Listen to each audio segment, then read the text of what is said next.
नमस्कार दोस्तों, जगुका GK hub में आपका बहुत बहुत स्वागत, बहुत बहुत आपको शुभकामनाएं और बहुत बहुत आपका आभार। आज हम राजस्थान की संस्कृति में नया टॉपिक लेके आए हैं। वॉल्यूम 14 है जो 27 जुलाई का है। आज का जो हमारा टॉपिक है वो है शक्ति। कौन सा? शक्ति। तो मैं पीछे का थोड़ा सा दोहराना चाहूँगा। पीछे हमारी बात आई थी कि हमने पंचदेव पढ़े थे। कौन से पंचदेव? हिंदू धर्म में देवता का टॉपिक हमने पढ़ा था। तो मैंने कहा था कि सबसे ऊपर देवता होता है, देवता के बाद देवता के विचारों तक को जनता तक लाने का जो श्रेय है वो संतों को है, और बाद में महापुरुष के रूप में लोक देवी और लोक देवता होते हैं जिन्होंने समाज में एक आदर्श प्रस्तुत किया, चमत्कार किया है। तो ये 3 कड़ी हैं जिसमें टॉपिक हो गया देवता, संत, लोक देवता, लोक देवियाँ, इन्हीं के मेले, मंदिर, त्यौहार, सब चीज़ें इसमें आ गई। तो ये आज का जो टॉपिक था वो हमारा शक्ति का टॉपिक था। कौन सा? शक्ति। शक्ति मतलब देवी का टॉपिक है। इस टॉपिक को आप दृष्टिपात करें तो इसमें ये बड़ा टॉपिक आएगा पार्ट ए। इसका मैंने पार्ट ए लगाया है। देखिए कैसे शक्ति को मानने वाले शाक्त कहलाते हैं। क्या कहलाते हैं? शाक्त। शक्ति को मानने वाले क्या कहलाते हैं? जो शक्ति की पूजा करते हैं, उनको मानते हैं, उनको क्या बोलते हैं? शाक्त बोलते हैं। और इसी से शाक्त संप्रदाय बना है, यानी शक्ति को मानने वाले लोगों का जो संप्रदाय है या उनका प्रचार करने वाले लोगों का संप्रदाय है उसको क्या बोलते हैं? शाक्त संप्रदाय। अब इसको टॉपिक आएंगे तो नव दुर्गा अवतार, और एक आएगा लोक देवियाँ, कुल देवियाँ, प्रमुख शब्दावली, उनसे जुड़ी हुई प्रमुख शब्दावली, ये टॉपिक है। तो मैंने आपको बताया कि पार्ट ए में मैं प्रस्तुत कर रहा हूँ। क्यों कर रहा हूँ कि ये टॉपिक थोड़ा बड़ा होगा आ गया, क्योंकि काफ़ी देवियाँ वगैरह हैं। तो आगे देखिए, तो एक बार आप स्क्रीनशॉट ले लें, फिर अपन इसके बारे में आगे चल रहे हैं।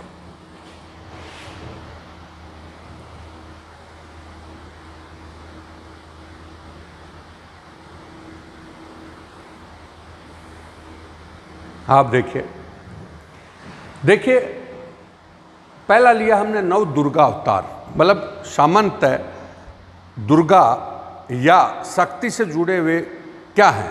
तो नव दुर्गा का तो अवतार है। दुर्गा के रूप में नौ मूर्तियों या 9 देवियों को पूजा जाता है, और उसी नव दुर्गा से ही नवरात्रा बना है। क्या बना है? नवरात्रा। नवरात्रा का मतलब शक्ति के लिए हम 9 दिन नवरात्रा करते हैं। तो नवरात्रा, तो नव दुर्गा अवतार और नवरात्रा ये त्यौहार हैं। तो देखिएगा नवरात्रा वर्ष में सामान्यतः 2 बार आते हैं। 2 बार का मतलब वैसे तो 4 बार आते हैं, लेकिन 2 बार तो गुप्त नवरात्रा होते हैं, और 2 बार जो होते हैं वो सभी के लिए होते हैं। तो वो नवरात्रा होते हैं 2 बार। तो जो फेमस नवरात्रा हैं वो 2 बार हैं। एक चैत्र के महीने में आते हैं, एक आषाढ़ के महीने में आते हैं। एक तो चैत्र मतलब कौन सा? एक तो चैत्र हो गया, आश्विन, आषाढ़ नहीं, आश्विन, आश्विन के महीने में आते हैं। एक तो गया चैत्र, एक कौन सा है? आश्विन। तो आश्विन के महीने में आते हैं ये। देखिएगा चैत्र और आश्विन 2 नवरात्रा हो गए। एक तो चैत्र और एक कौन सा? आश्विन, जिसको आप ये कौन सा महीना चल रहा है? सावन। सावन के बाद भादुओ, और भादुओ के बाद कौन सा? आसोज। आसोज को हम क्या बोलते हैं? आश्विन। तो एक तो चित्र का महीना हो गया और एक आश्विन का महीना हो गया। 2 नवरात्रा होते हैं। दोनों ही नवरात्रा शुक्ल पक्ष को हैं, और वो दोनों ही नवरात्रा 1 से 9 तक चलते हैं। 1 से 9, तो इनको रटने में थोड़ा सही रहता है। तो नवरात्रा कब कब है? तो चैत्र और कौन सा? आश्विन। चैत्र और कौन सा? आश्विन। कौन से पक्ष में आते हैं? तो शुक्ल पक्ष में। कब से कब तक आते हैं? तो 1 से 9 तिथि को आते हैं। 1 से 9, और इन्हीं में बीच में दुर्गाष्टमी, मतलब दोनों में बोल सकते हैं। दुर्गा अष्टमी का पूजन विशेष महत्व रखता है, इसलिए उसको क्या बोलते हैं? दुर्गा अष्टमी। दुर्गा अष्टमी।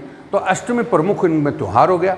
इस दिन सामान्यतः शब्द लगा रहा हूँ, सामान्यतः का मतलब हो गया कि जितनी भी लोक देवियाँ हैं, कुछ को छोड़ करके सामान्यतः सभी के उस दिन दुर्गाष्टमी को ही मेला लगता है। दुर्गाष्टमी को ही क्या लगता है? मेला।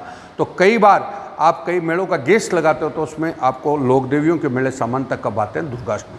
तो देखिए इसमें 3 चीज़ें हुई।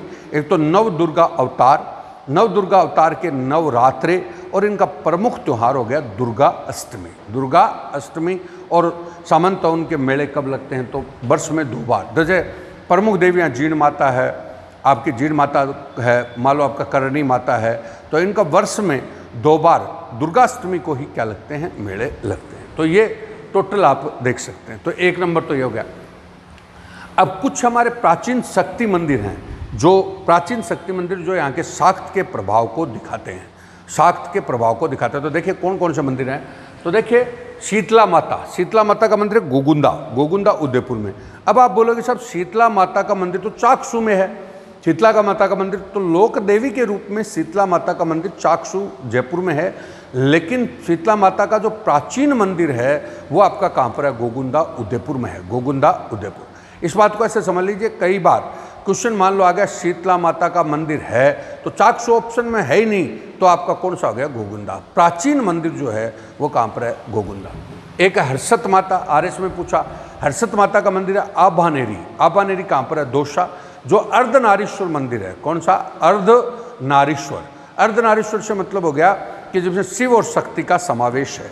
तीसरा मंदिर है सुंदा माता कहाँ पर है, सुंदा माता है जालोर, सुंदा माता कहाँ पर है, जालोर। तो सुंदा माता का मंदिर है जालोर में, तो जालोर में सुंदा माता का मंदिर है।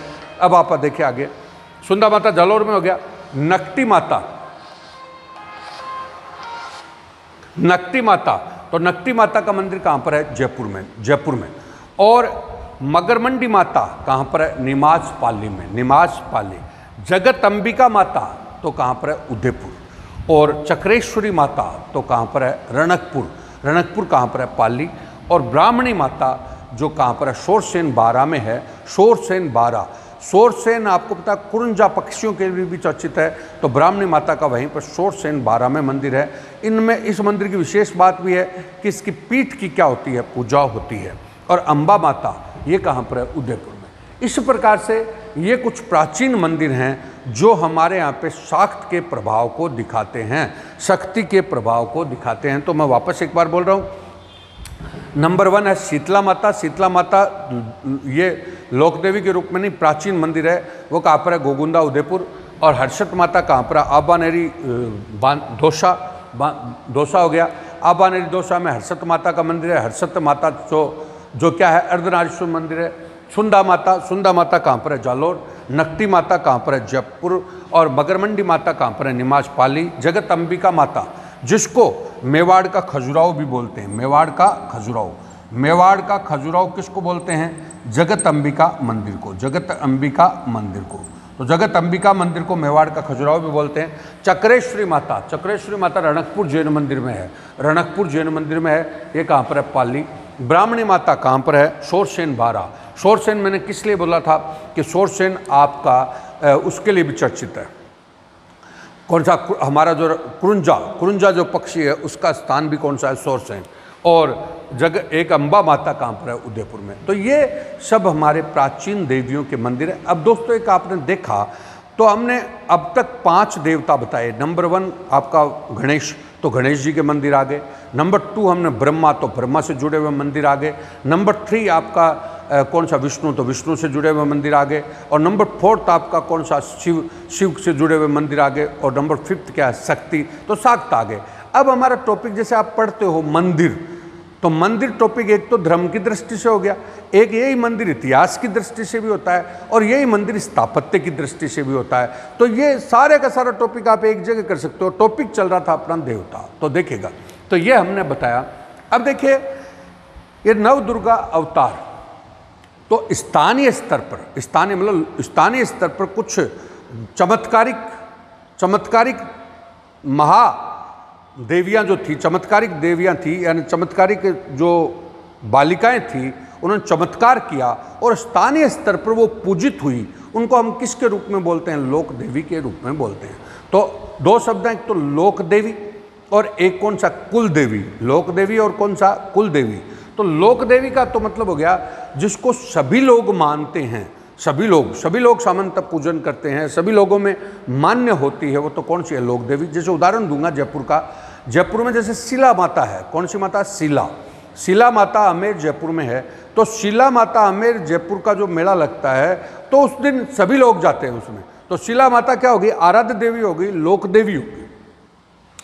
उसी प्रकार से कुल देवी किसी जाति, वंश आदि यानी जाति वंश आदि से विशेष रूप से जुड़ी होती है, किस जाति की कुल देवी है, तो ये कौन सी कहलाती है? कुल देवी। जैसे अभी मैं आपको वापस बोलता हूँ कि आमेर जो है कछुआ वंश के जो राजा हैं, कछुआ वंश के, तो इनकी जो कुलदेवी है वो जमुआय माता है। कुलदेवी कौन सी है? जमुआय। तो जमुआय माता, जमुआ रामगढ़ में तो कई बार अपन देखते हैं, तो कुलदेवी का पूजन तो ये पर्टिकुलर कछुआ ही करेंगे। कौन करेंगे? कछुआ। तो कछुआ तो ये जमुआय माता हो गई। उन्हीं की आराध्य देवी जिसको सब पूछते हैं वो कौन सी होगी? शिला माता। ये उदाहरण देकर मैंने बताया है। तो जो सभी में मान्य होती है, सभी में पूजित होती है, वो तो कौन सी होगी? लोक देवी। और जो पर्टिकुलर वर्ग विशेष या जाति विशेष लोग पूछते हैं वो कौन सी होगी? कुल देवी। इस प्रकार से आपने देखा लोक देवी और कौन सी? कुल देवी। अब इनसे जुड़ी हुई कुछ शब्दावली है जिनके बारे में हम चर्चा कर रहे हैं। देखिएगा, नावा, नावा, नावा या मूर्त बोलते हैं। नावा या मूर्त, कोई भी देवी का भक्त है, कोई भी देवी का भक्त है, साधु है, सन्यासी है, कोई भी है, तो वो सोने की, चांदी की या कोई भी धातु की मूर्ति गले में पहनता है, मतलब देवी की मूर्ति गले में पहनता है, उसको नावा या मूर्त बोलते हैं। नावा या क्या बोलते हैं? मूर्त। वही चांदी की, सोने की, कोई भी धातु की मूर्ति गले में पहनता है, उसको नावा या क्या बोलते हैं? मूर्त बोलते हैं। नावा या मूर्त। दूसरा शब्द चिर्जा। चिर्जा तो देवी का कोई रात्रि जुगा होता है, रात्रि जागरण होता है। यानी रात्रि जुगा तो महिलाएं करती हैं, रात्रि जगह तो महिलाएं करती हैं और जागरण पुरुष करते हैं। तो सामान्यतः उस रात्रि जगह या जागरण में जो लोकगीत या मंत्र आदि बोले जाते हैं, उन मंत्रों को क्या बोलते हैं? चिर्जा। क्या बोलते हैं? चिर्जा। तो चिर्जा हो गया। तीसरा थाला। थाला, तो थाला जो है कई बार आप देखते हो तो 7 देवी, मतलब कई आदिवासी में देखने को मिलता है, मतलब गले में एक पेन रखा है तो 7 चांदी की पतरियां हैं। चांदी की क्या है? पतरियां, और उनमें देवियों के चित्र हैं, तो उसको क्या बोलते हैं? थाला। कौन सा? थाला। भाई चांदी की जो मूर्तियां हैं, चांदी की जो पतरियां हैं, उन पर मूर्ति मतलब नाम लिखे हुए हैं, तो उसको क्या बोलते हैं? 7 वाले को क्या बोलते हैं? थाला। क्या बोलते हैं? थाला। और लास्ट है पर्चा देना, यानी देवी किसी प्रकार का कोई चमत्कार करती है या आशीर्वचन देती है, चमत्कार दिखाती है, उसको हम क्या बोलते हैं? पर्चा। तो ये शब्द देवी से जुड़े हुए नावा, मूर्त। नावा या कौन सा हो गया? मूर्त। हम गले में कोई मूर्ति वगैरह पहनते हैं उसको तो नावा, और कौन सा हो गया? मूर्त। हम रात्रि जगह में कोई मंत्र, रात्रि जगह में कोई मंत्र और गीत गाते हैं तो उसको क्या बोलते हैं? चिर्जा। और थाला या थाला, जो हम कई लोग महिलाएं 7 चांदी की पतरियां पहनती हैं और उस पर देवियों के नाम वगैरह होते हैं, तो उसको क्या बोलते हैं? थाला। और लास्ट में पर्चा देना, वो कोई चमत्कार आदि दिखाती है, उसको क्या बोलते हैं? ये। तो ये जनरल इंट्रोडक्शन आपका हमने बताया। टॉपिक का जनरल इंट्रोडक्शन था शक्ति के रूप में। किसके रूप में? शक्ति। अब शक्ति से क्या हो गया? शाक्त हो गया, शाक्त संप्रदाय हो गया। शाक्त संप्रदाय में हम क्या क्या पढ़ेंगे? तो नव दुर्गा अवतार होगा, लोक देवी होगी, लोक देवता होगा, और प्रमुख क्या होगी? शब्दावलियाँ होंगी। प्रमुख क्या होगी? शब्दावलियाँ। तो ये सब चीज़ें हमने बताया। तो इनसे जुड़ा हुआ त्यौहार, एक तो वर्ड कौन सा हो गया? नव दुर्गा अवतार हो गया, एक नवरात्रा हो गया, एक दुर्गाष्टमी होगी। बाद में प्रमुख देवियों के क्या हो गए? मेले वगैरह हो गए, प्रमुख देवियों के मंदिर हो गए, और लोक देवी क्या होती है और कुल देवी क्या होती है, और साथ में इनसे जुड़ी हुई शब्दावली क्या होती है। तो दोस्तों हमने बताया कि आज का जो वॉल्यूम है वो कौन सा है? पार्ट ए, मतलब कौन सा? शक्ति का टॉपिक है। अब हमारा अगला टॉपिक ऑटोमेटिक लोक देवियाँ चलेंगी। कौन सा चलेंगी? लोक देवियाँ। तो शक्ति के साथ ही लोक देवियाँ टॉपिक होगा। कौन सा होगा? लोक देवियाँ। ठीक है, तो यह आपने आपको समझा। देखिए कंटिन्यू जुड़े रहेंगे तो सारी चीज़ें आएंगी, और रोजाना देखते रहें, शेयर करें, सब्सक्राइब करें, और साथ में हमारा मनोबल भी बढ़ाएं और कुछ सुझाव भी दें जिससे हम आगे और सुधार करते रहें। और मैंने बताया कि अगली 5 तारीख से हम आपके साथ और बेटर क्वालिटी और ज़्यादा क्लासें लेके आ रहे हैं जो आपको काफ़ी हद तक फ़ायदा देगी। तो देखते रहें दोस्तों। नमस्कार, बहुत बहुत शुभकामनाएं।